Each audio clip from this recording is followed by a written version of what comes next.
Shalom semuanya, kembali berjumpa di program Bible Life Friday. Hari ini kita belajar di Kisah Para Rasul pasal yang ke-11. Siapa orang yang tidak pernah jadi pergunjingan orang lain? Bahkan yang namanya pemimpin kerap kali jadi sorotan dan banyak orang mempergunjingkan sikap mungkin, keputusan, atau mungkin tindakan yang dilakukan oleh seorang pemimpin. Di mana-mana sepertinya hal itu kerap terjadi. Dan Petrus pun sebagai salah seorang pemimpin gereja pada waktu itu juga tidak lepas dari gunjingan. Namun kita justru mau belajar bagaimana ketika kita dipergunjingkan, apa yang mesti kita harus lakukan. Petrus waktu itu jadi pergunjingan banyak murid-murid. Kenapa? Karena Petrus dia menjumpai Kornelius, bahkan bertamu di rumahnya Kornelius, bahkan mendoakan, dan akhirnya kita melihat Petrus bahkan membaptis Kornelius. Buat murid-murid lain yang mereka sebelumnya punya pandangan yang sama dengan Petrus, bahwa keselamatan hanya ditujukan kepada orang Israel saja, tentu saja apa yang dilakukan Petrus ini membuat heboh mereka semuanya. Mereka mempertanyakan bagaimana mungkin Petrus orang Yahudi bisa-bisanya bergaul dengan orang non-Yahudi, bahkan bertamu di rumah mereka. Di dalam ayat yang kedua jelas sekali dinyatakan seperti ini. Ketika Petrus tiba di Yerusalem, orang-orang dari golongan yang bersunat berselisih pendapat dengan dia. Tidak cocok, ribut. Kenapa?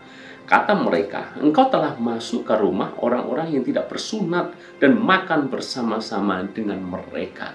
Buat mereka, apa yang dilakukan Petrus ini jelas-jelas tindakan yang haram. Tidak patut dilakukan, apalagi Petrus sebagai pemimpin gereja pada waktu itu.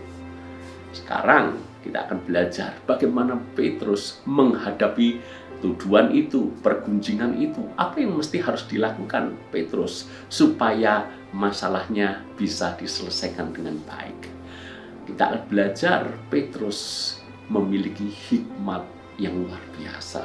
Bagaimana hikmat itu bekerja? Yang pertama, Petrus bertanggung jawab. Orang yang punya hikmat adalah orang yang ketika melihat ada masalah, bukan lari, bukan membiarkan begitu saja, tapi bertanggung jawab. Mengapa? Kalau dibiarkan, nanti akan semakin menjadi bola liar, akan semakin berkembang dengan tidak baik. Gosipnya akan semakin muncul tidak karuan. Petrus tidak mau hal itu terjadi. Itu sebabnya Petrus mempertanggungjawabkan apa yang dia lakukan di rumah Kornelius. Kita membaca ayat-ayat berikutnya, Petrus menjelaskan tentang semuanya itu.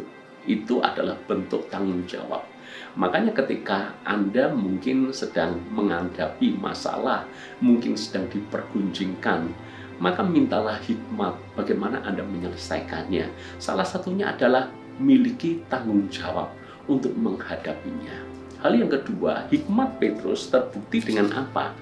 Terbukti ketika dia sudah menerima penglihatan dari Tuhan bahwa dia harus datang ke rumah Kornelius. Maka Petrus mengajak ke 6 orang yang lain, 6 murid yang lain. Untuk apa? Tentu saja untuk menjadi saksi, untuk melihat secara langsung apa yang Tuhan kerjakan kepada Kornelius. Ayat 12. Lalu kata Roh kepadaku, pergi bersama mereka dengan tidak bimbang. Dan ke-6 saudara ini menyertai aku.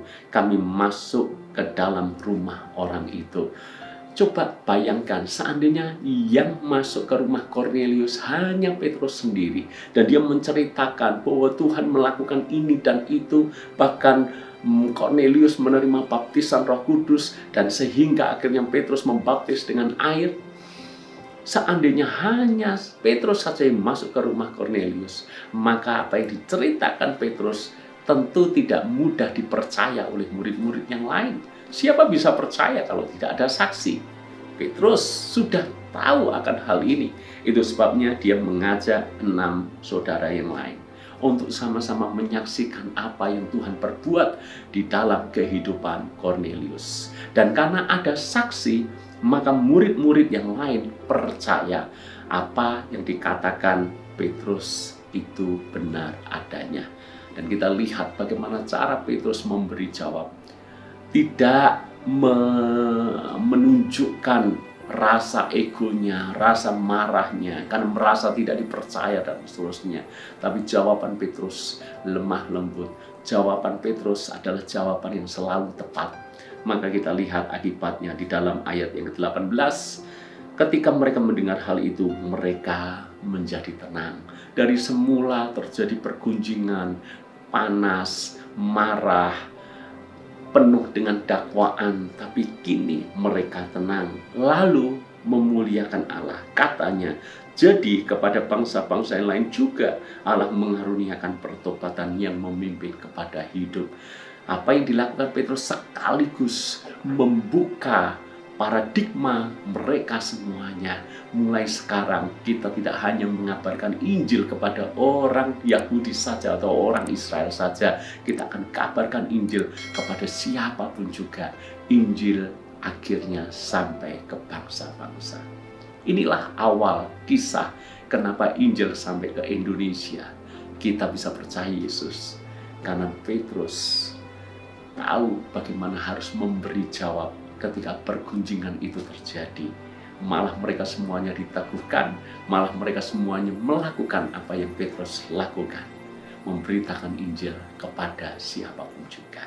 Doa saya, Anda bisa petik bagaimana kita harus punya hikmat di saat menghadapi sesuatu masalah.